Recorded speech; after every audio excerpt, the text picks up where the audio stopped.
আসসালামু আলাইকুম বন্ধুরা, দীর্ঘ অপেক্ষার পর বাংলাদেশ পুলিশের এএসআই পদে নতুন নিয়োগ বিজ্ঞপ্তি প্রকাশ করেছে।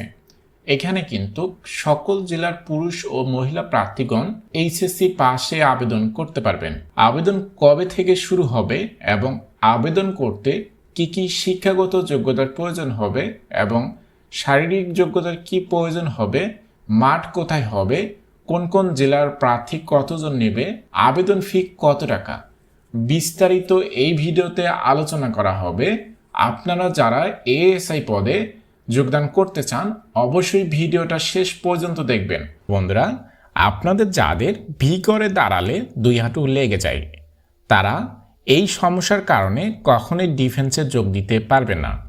আপনাদের যাদের এই সমস্যা আছে, আপনারা চাচ্ছেন সমস্যার সমাধান নিতে, আপনারা ব্যবহার করতে পারেন এই নকনি কাঠ।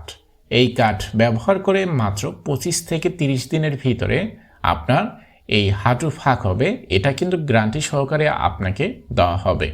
তো আপনারা যারা এই নকনি কার্ডটি সংগ্রহ করতে চান অবশ্যই আমাদের ফেসবুক পেজ ডিফেন্স কেয়ার অথবা আমাদের এই হোয়াটসঅ্যাপ নাম্বারে যোগাযোগ করে এই কার্ডটি সংগ্রহ করতে পারেন। তো আমরা প্রথমে দেখে নেব এখানে আবেদন করতে কি কি শারীরিক যোগ্যতার প্রয়োজন হবে। এখানে উচ্চতা, পুরুষ প্রার্থীর জন্য উচ্চতা থাকতে হবে 5 ফুট 6 ইঞ্চি, ঠিক আছে, এবং নারী প্রার্থীর জন্য উচ্চতা থাকতে হবে 5 ফুট 4 ইঞ্চি। বুকের